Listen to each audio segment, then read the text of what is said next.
All right, welcome to Equal Time Soccer. I'm Matt Pavratsky alongside two incoming transfers for the Gopher Soccer program at the University of Minnesota. We have Gabbie Cesarone and we have Sophia Romine, both here. Thank you so much for joining us, you guys. Yeah, no problem.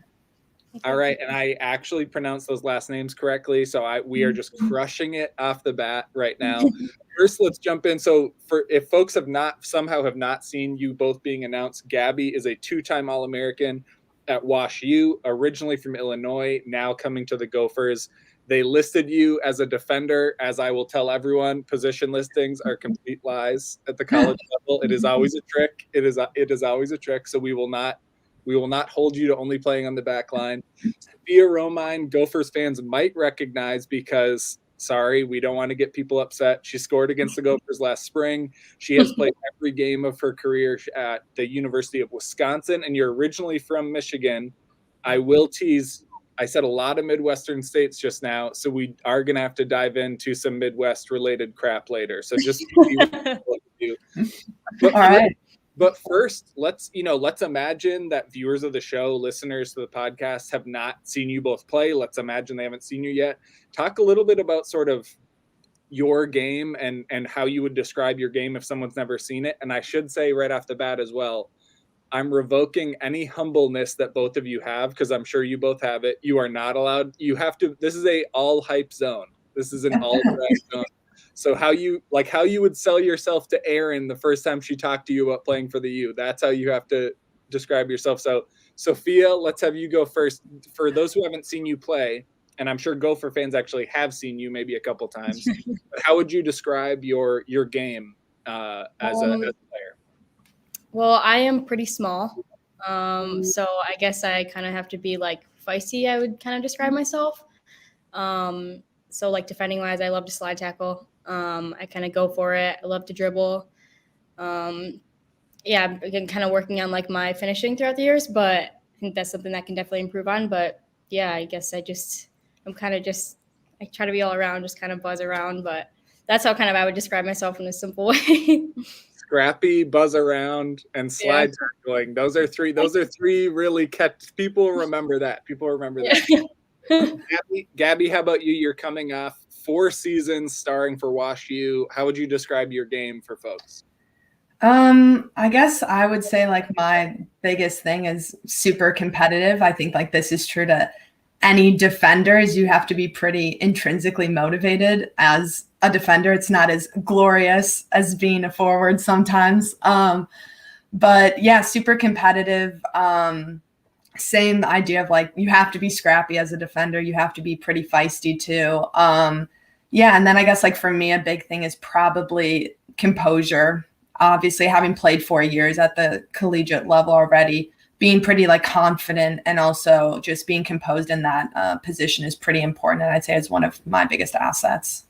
And we're going to stick in this realm for a little bit, only to let you guys talk about your game a little bit. Gabbie, we need to jump in. You talk about being a defender, and that's not as glamorous sometimes as being maybe an attacker or a forward.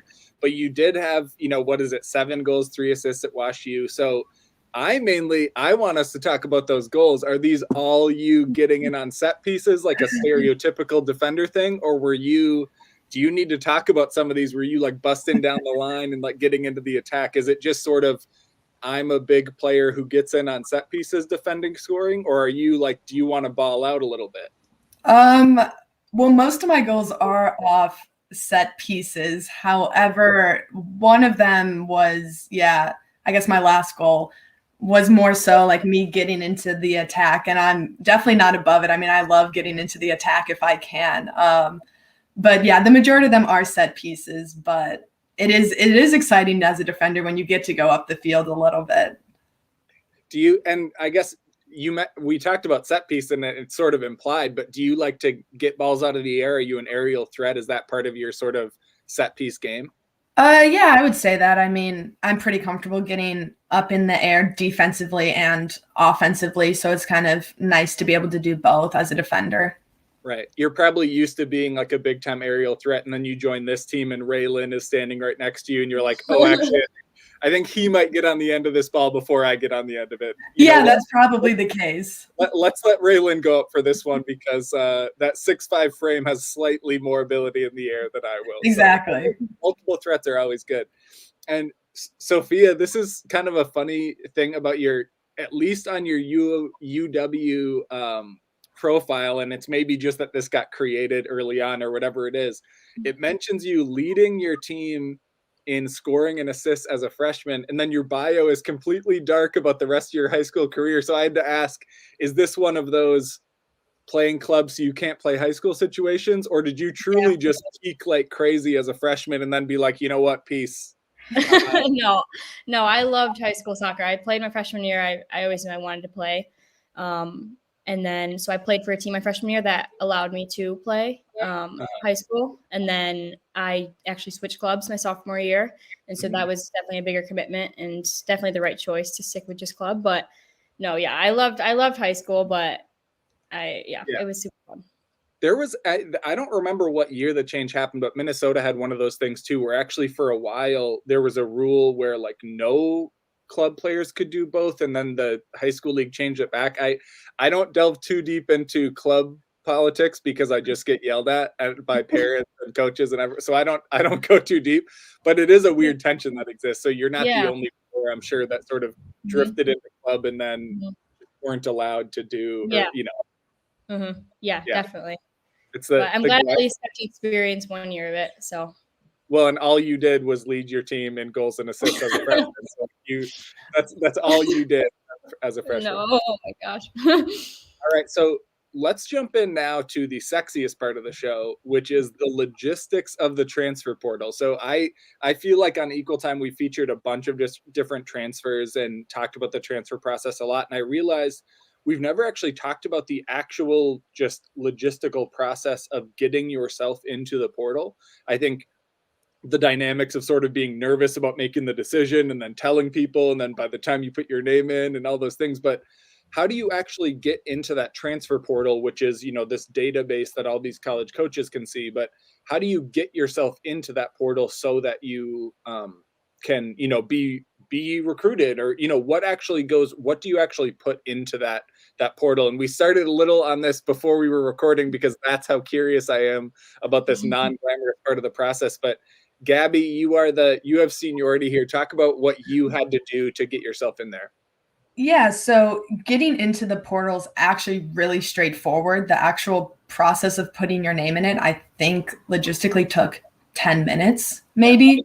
So what it kind of looks like is if you want to enter the portal, you go to your compliance officer for your school, whoever that might be. And for me, I have a pretty good relationship with our compliance officer. So just like sent him an email and was like, hey, you know, I'm looking to go into the portal, you know, not sure like where I stand yet with the whole transfer idea, but how does that work? And he just emailed me back and said, I need your student ID and you just have to like make a NCAA account and send me that number. And I did that. And then he said, all right, you're in the portal. And then from there, you can kind of set your own stipulations. Like, yes, I would like to be contacted. Like coaches can contact me and have my information through the portal, or have it be, no, I don't want to be contacted, but I can choose to contact schools.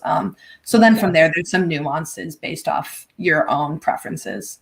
And Sophia, assuming the process was the same for you, what did you actually have to put into your profile? Is it literally just like name, position, and then current school? Like, is it that? I didn't actually have to fill that. I'm trying to think. So I had to like do a form, but I really didn't add a lot of detail for it. I think it's just, you know, I think just position, name, they know, you know. They can Google you. The internet. Yeah, but yeah, same thing. Pretty straightforward. I had to fill out a form. 10 minutes later, like she said, they were like, you're in the portal. So I didn't realize it was that quick and that easy, but it's pretty smooth. Well, and I'm assuming by that point you sort of knew that like if I put my name in here, people will eventually find out because some coach will see me then. So by the time you've done that, it's like very much decided too. You're like, well, this is just the procedural step after I've already had to have like the quote unquote drama of like telling my family, my coaches, my teammates, whatever. But I'm also super curious, and Sophia, you can start on this one. what were some of like the craziest and or like least expected programs that reached out to you? I know we like from just random parts of the country or like just schools you were like, oh wow, what Yeah. is this place? We're either for being like a big time surprise that you didn't expect program like X to reach out to you, or even just like random factor. What Yeah. were some so those random ones that sort of Like reached out? actual the names of the schools. Sure. So like Seattle. I Yeah. mean, I've never talked to Seattle in my life. It was just kind Yep. of random. I was like, it's pretty cool. And then obviously some of the smaller schools that were I kind of talked to before. Yeah. And then like Xavier, St. Yep. Louis, I think were pretty cool ones. And then Minnesota was I was very not like surprised, but I was actually talking to my dad a couple weeks before, and I was like we were like thinking about Minnesota. I don't know, Yeah. something just in my head was like I loved it there. My dad kind of brought it up, so it was pretty cool that I just saw Minnesota there. That was probably my biggest most exciting one for me. Yeah. It's well in Seattle, maybe equal time folks remember that Emily Bunnell, a Minnesotan, played at Baylor, then played at the U, and then finished her career at Seattle. So we've had some Seattle amplification. They're like a power in the WAC, out on the West Coast. Gabbie, how about you? What were some of the random ones that popped up for you? Yeah, I mean, I feel like my schools were probably a little bit more random given that I was a D3 student athlete. I mean, like one of them was Citadel. I had never heard of the school previously. It's like it has like military affiliations. But like that was one. Honestly, for me, I didn't pay as much attention to the emails I got through the portal just because my process, knowing that I was a D3 student looking to maybe go D1, was that I was seeking out the teams that I was previously interested in and relying more on that than teams reaching me through the portal. Right. So but I mean, you technically put your name in, but you also knew that you were going to be doing a little bit of like spreading the word of like, hey, if you need a defender, like I'm capable, I can come in. Like I've literally, I at least have All-American next to my name. I can't be that bad. Like, hey, do you need a defender? Yeah, exactly. That was more so the process for me. So being in the portal and like getting talking to schools that way, I actually didn't use the portal in that regards for myself. Right. And that does make sense. I mean, especially if someone, like you said, you're D3, you sort of have to, just because of what people would like put assumptions on different programs, it would be like, well, it's a D3 kid, I'm not going to go after her. But then maybe if you talk to someone, they look you up and they're like, oh, actually, Gabbie can hang, she can play. And I think both of you already spoke a little bit to this, but obviously you go into the portal and maybe you did have some idea of the types of programs who would reach out to you, but it doesn't seem like either of you went into the portal sort of knowing for sure you'd be going to the U. And so I'm curious for you, and Sophia, you mentioned that Minnesota reached out to you, but talk about sort of that first time where Minnesota got on the landscape. And for you, Gabbie, maybe if you proactively reached out to Aaron or the staff, sort of why you knew about Minnesota. And I do know there's some Minnesotans down at Wash U, and I don't know if like Sydney Essler was telling you about like ice fishing and hot dish or whatever the hell Minnesotans talk about all the time. Essler's definitely talked about it, yes. She's like, hey, you're from the Midwest. Maybe you're not scared to like go up north and freeze. Exactly. So talk about, for you, Gabbie, you can start. When was the first time that sort of Minnesota got on your radar? And then how did that conversation go? Yeah. So for me, like what my process looked like was when I always knew I was going to be doing more school after my undergraduate years. And for me, it was whether or not I was going to pursue med school or master's program. Okay. And then once I decided on doing a master's program, and then obviously with COVID, I was sitting there and I was like, it wasn't ever in my plan to play more soccer after my undergrad, but then I was like, I have this extra year. So what was kind of the deal for me was I made my list of the top academic schools that I was interested in based off their program alone, not factoring in soccer at all. Mm-hmm. And then from there, I started to reach out to those schools and being like, do I have like a chance with this school soccer wise? So for me, Minnesota was one of my top schools that I was looking at for the program before even looking at soccer. And then conveniently, my assistant coach at the time actually was Aaron's player at DePaul. So nice. Sure. I knew if I had asked her, and I was like, and also when I first started to look, Aaron hadn't been named as the head coach yet. So Right. I was like, this is weird. Minnesota's a school I'm super interested in, but don't know who the coach is. Literally, who do I talk to? Yeah, lo and behold, a week later it was announced, and my coach, because I was in a lot of discussion between my head coach and assistant coach, they were super helpful through the whole entire process for me. And she was like, "Did you see this?" And she was like, "Well, it looks like you have an in to Minnesota." She was like, "I can send her, a follow-up email." So basically, I reached out to Aaron with an email, and then she obviously talked to Becca, who was my assistant coach, and then from there we set up a time to talk, and the rest is kind of history from there. Yeah, nice. So, Sophia, how about you? And obviously you had a bunch of other programs reaching out to you. Even when Minnesota reached out to you, did you have a process in your mind of sort of, okay, maybe I'll do like, a half dozen conversations, maybe I'll do this many visits, but is it, I'm assuming also there's like the logistics of, well, I have my own damn like season going on and I have all this other stuff. So for you, how did you approach sort of, okay, I know I'm going to get flooded with X amount of messages, so here's what I want to do. And then when Minnesota was in the picture, how did that factor in? So kind of funny story. So Minnesota was my first school that reached out. Uh-huh. So I saw Erin's name and I was pretty excited. I knew her from before. Mm-hmm. So she reached out and I emailed her back right away or pretty soon after and asked for a phone call. And so we talked on the phone. That went well. We set up so we were talking. I was planning on visiting. We were texting that night, planning to visit for a couple weeks later. And really, in my mind, I just had this right feeling about Minnesota. I loved Erin, and I knew in my head if I liked that school when I went there, when I visited, that would be the school I would choose. And I loved it. Everything just fell into place. I loved the staff. I loved everyone. So my mind was pretty set on Minnesota. I mean, there were a couple others, but I knew soon before my visit, I was kind of just banking on really loving it there, and I did. So, like, they got in pretty early, and from there, we're a front runner type of thing. And when you say you knew Erin from before, is that because did she recruit you and she was at DePaul and you were still pursuing? Is that like how you had known her at first? Yeah. Okay. Mm-hmm. Yeah. And so I just sort of knew her from that, but I really liked her. So. That's actually fairly common when we've talked to other transfers. Like Katie Coker came over a few years ago and she had initially considered the U and then went to Marquette. And then when she transferred, she came to the U after, like sort of she had some level of exposure and then eventually comes over. Mm-hmm. For you, when you say you had to schedule a visit, are we basically just saying like you were here to play the U and the Gopher players were like talking to you during dead times? Like, is this like you had to kind of have a visit? Except it was pretty quick. It was really quick. I had to go before like the dead period. Right. 15th. Yeah. So I had to go, and I actually I met some of the players there, and they were all awesome too. So that was great. I got to see them, and it was perfect. Nice. Well, we're going to do just a quick break to thank our supporter. Folks will see Penn's Homes down on the bottom. This week's episode is brought to you by Penn's Homes. Penn's Homes is a real estate team with Keller Williams. I personally have experience working with Nate and Lydia. I am sitting in the home that they helped me buy last fall, and they helped us sell our other home. Nate's been a supporter of the local soccer community, including as an owner of the new Minnesota women's soccer team.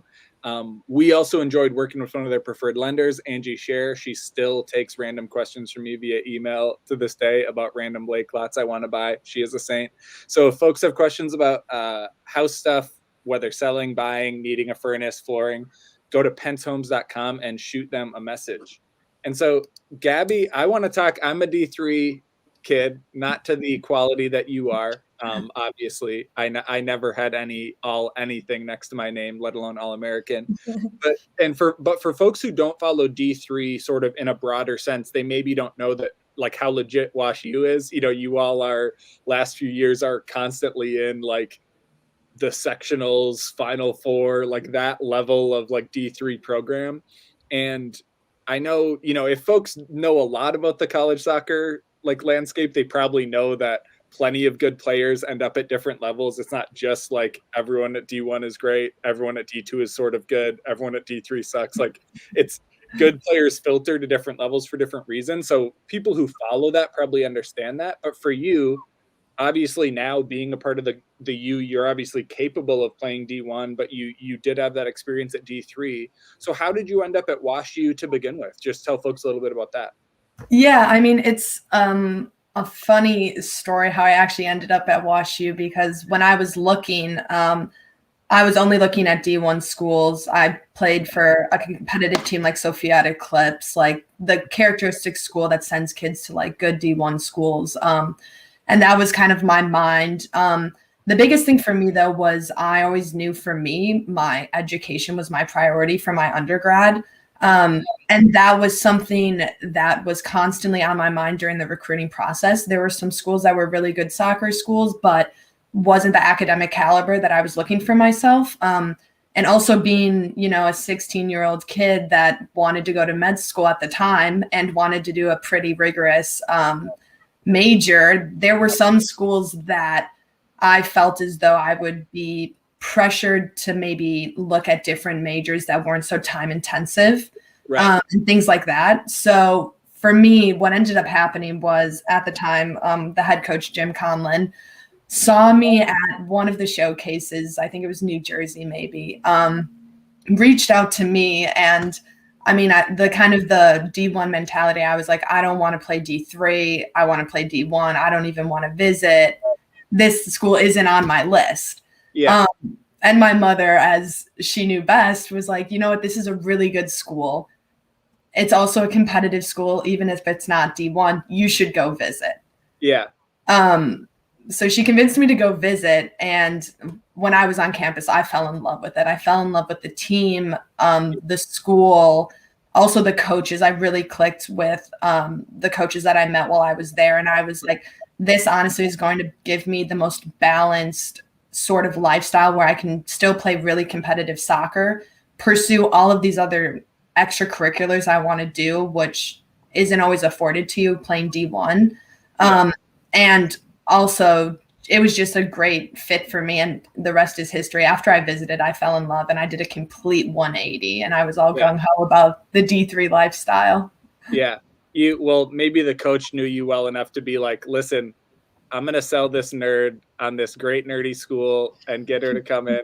And I say that with all positivity. The Gophers are loaded with nerds. So when you mentioned like people doing like really rigorous academic programs while also playing, half the time when I talk to Gopher players, they're like, oh, I'm going to this advanced degree program after I graduate, so I couldn't play pro soccer because I want to be a physical therapist or some like fancy thing. I'm like, these are some high achieving women that you're crushing it with. So you chose the right path. And you, Gabbie, you all also had like sort of a bonkers fall situation last fall where, so your coach, there's a funny Big Ten tie into this. Your coach at Wash U left to take the head coaching job at Grand Valley State. And that job was open because the head coach at D2 powerhouse Grand Valley State went to go coach Michigan State. And so your coach left to coach the Spartans. And then your coach left like a week, like 2 weeks before camp. And yeah, so a week before. This bonkers transition. So you as a leader, how did you, help the team sort of through? And you were a good team, so like there's a lot of player infrastructure, but that's still sort of bonkers. Like a college coach can kind of run your entire life, and then it changes. So how did you help sort of lead through that process? Yeah, I mean, this is something that I've come to realize a lot being at a D3 school, and also being at, again, a really high achieving D3 school, is it's a completely different landscape logistically than D1. There's so many things afforded to you at the D1 level that just aren't at the D3 level. And because of that, as a player, you are very much so involved in a lot of the logistical things going on with the soccer team that are kind of, I think, behind the scenes sometimes at some of the other levels. So when that happened, obviously, a week before we were reporting, and we were reporting in 4 days, I think. And also we not only lost our head coach, we lost our assistant coach. So we're sitting there 4 days out. We have freshmen coming in, moving in a couple of days, and we don't have any coach.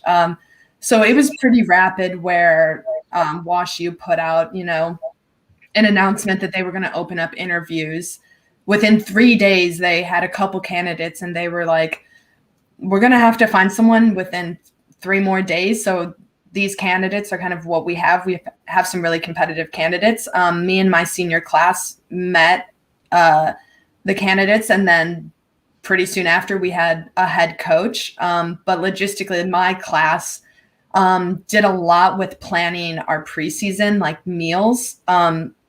We did a lot of grocery store runs. We were in charge of making sure freshmen and our team were fed.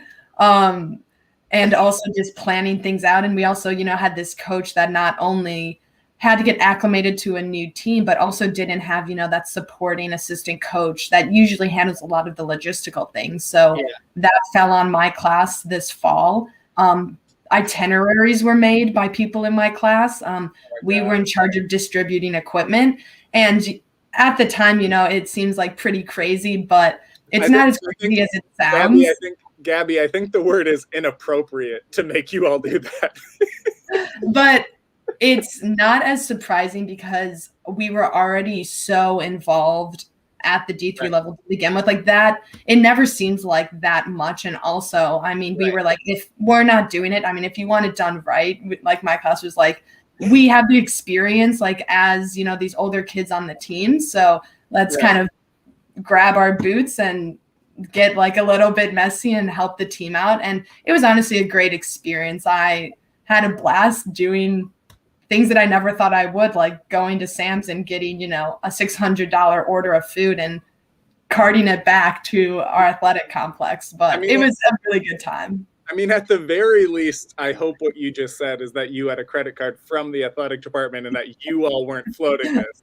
Yes, no, I did not front the cost of feeding 30 girls, but it was a good time. Okay, that's the only thing that makes me not like call up Wash U right now and just like file an official complaint. And Sophia, interestingly, it sounds like Gabbie was doing a lot of sports management there. You at least on the Wisconsin website, it listed your major as sports management. I don't know if you've pivoted away from that, but for you, for that major, what kind of are you sort of already interested in things like coaching, or did you just want to get into other sides of the sports industry, or what kind of things are you interested with that kind of career path? Definitely sports is the biggest thing. So like I always do growing up, I didn't want to just sit in an office and not do anything with sports, or at least if I'm sitting in an office, I want to be doing something with sports. So I always knew that. And so when I was actually talking to our academic advisor, he said that they had that major, and I was just like very surprised because I didn't know there was, so that was pretty cool. And then he said I could also do a minor in coaching. And so I think I'm going to do that. And so, I don't know. I definitely, when I come out of college, I definitely want to start with like little kids and coach them. But I don't know exactly what I want to do yet. So I kind of chose both ways of coaching and like the sport management kind of business route. So I'm hoping that I'll figure it out. Did your interest in coaching start because you had coaches that you really like, certain coaches that you really liked, or were there certain coaches you had where you were like, man, this should be a lot easier, or both? Both. I think when I was in club, that's when I really, I not like had a passion for it, but I was like, I think I would like this a lot. And then, definitely through my year at college, I think that I also was just, like I learned a lot from those coaches. Right. And so not good or bad, just kind of just learning from them, like their differences. So I think that I kind of learned what I could do in this situation better, or maybe like what I was thinking that's way better that they did. So that kind of stemmed from all that. But and now being with a whole new program, a whole new staff, you'll also have all these different data points like floating around of like, oh, now Maya does stuff like this, Allie does stuff like this. Oh, I see Tara with keepers like this. It's all these things where you can just be like, oh, I like that. I would change that. I like that. You just like file stuff away. Yeah, exactly. Just the communication too is a big thing too that I've, had to be a lot better with communicating with my coaches in college and the girls around me. So that also has helped a lot. Yeah.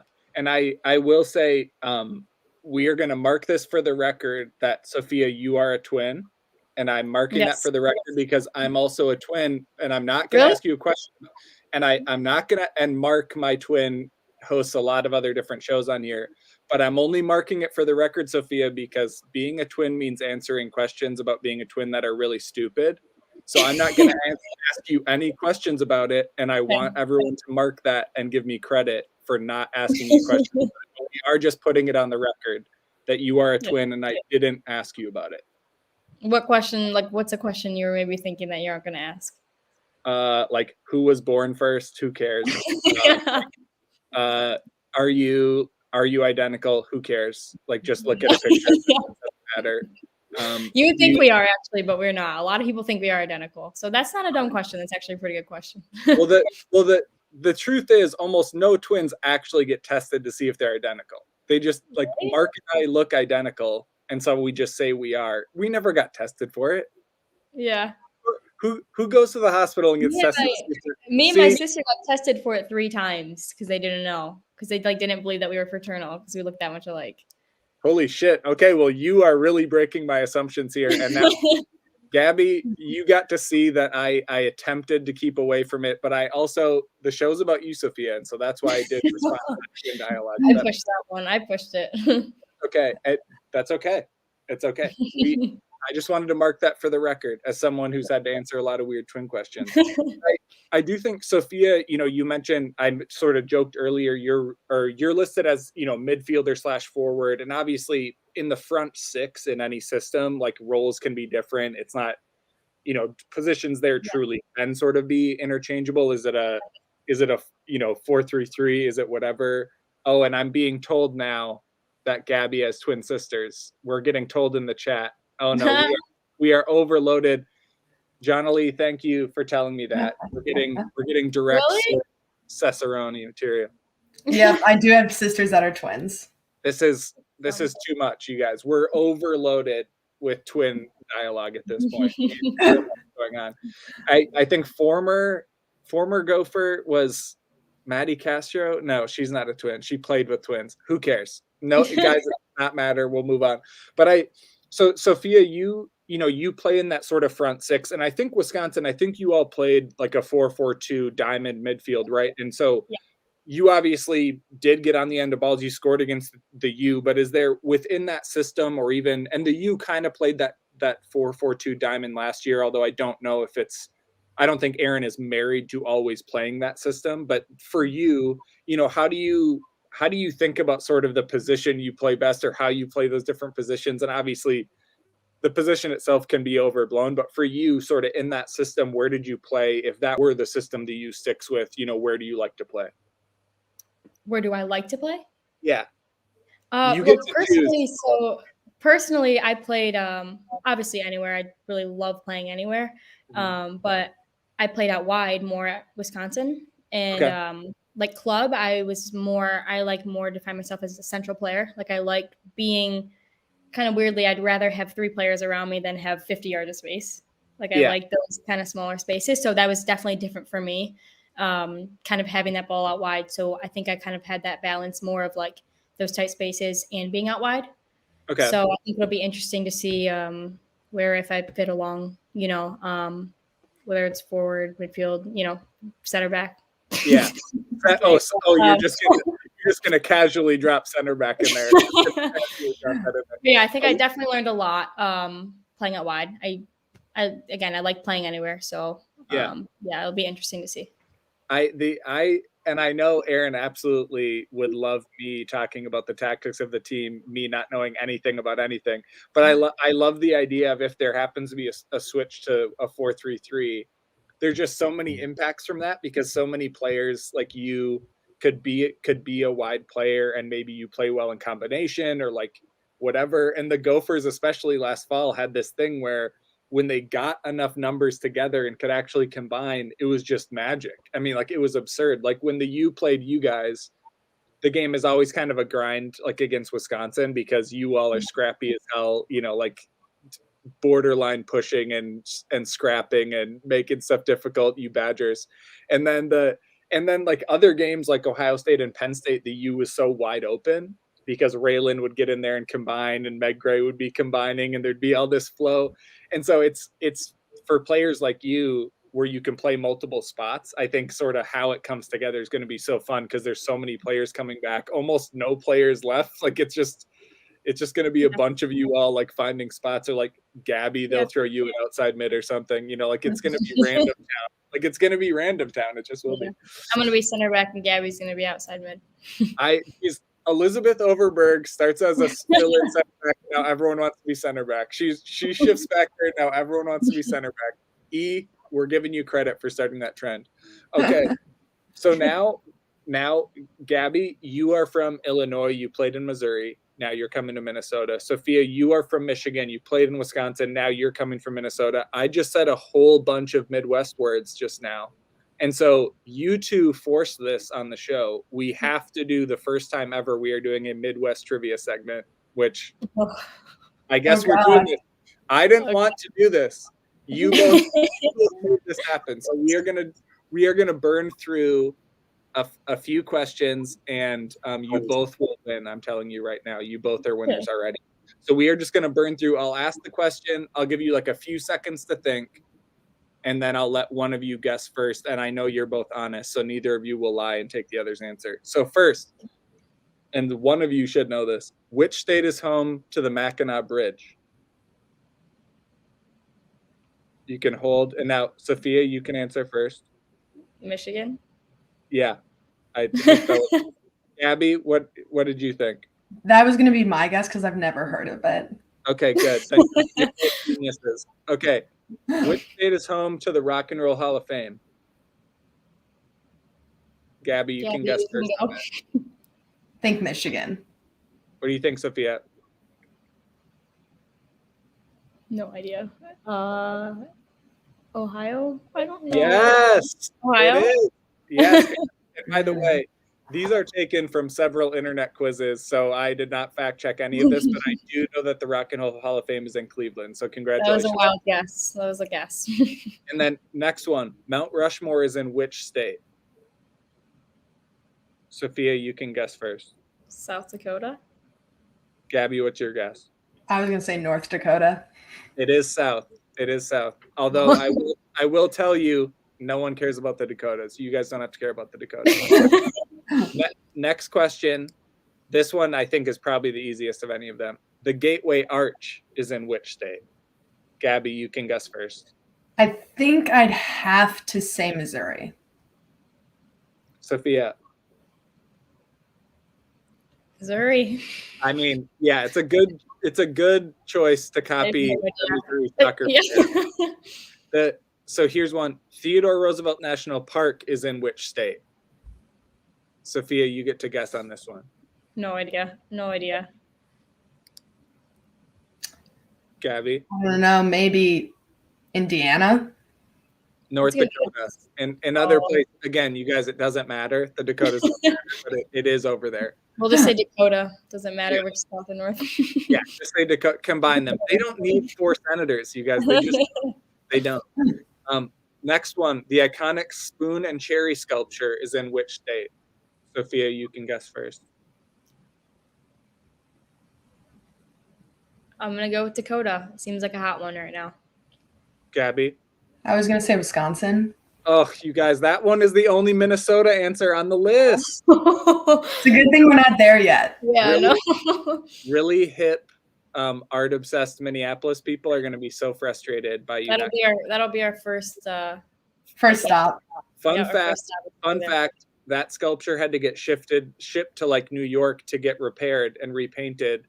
And the person who does that repair for the museum is my friend's brother. So wow, I'm so connected. Here's one. The world's tallest man, Robert Wadlow, was from which Midwestern state? Well, I know it's not Minnesota.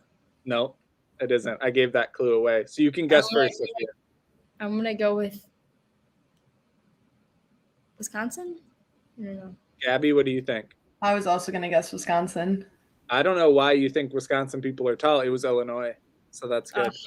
This one, Abe Lincoln is sort of famous for being an Illinois bro, but he actually spent most of his childhood in which Midwestern state? And Sophia, you can guess first on this. Ohio? Gabbie, what do you think? Iowa? Indiana. I think he was born in Kentucky and then spent most of his childhood in Indiana. So lucky you, Indiana.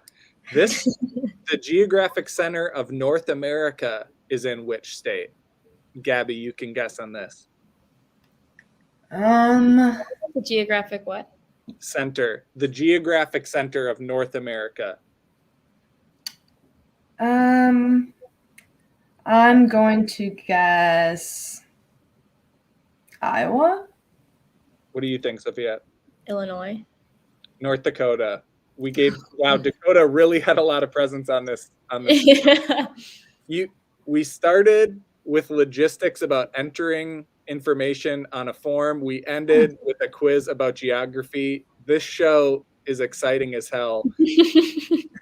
Thank you so much. So Gabbie Cesarone, Sophia Romine, 2 incoming transfers for the Gopher Soccer program. They will be here this spring to get in maybe a couple of exhibitions we'll be able to see. We'll see how the weather goes or if a bubble dome is in play. And then we'll be suiting up for Minnesota in the fall. Thanks so much, Gabbie and Sophia, for joining us. Yeah, thank you. Thank you.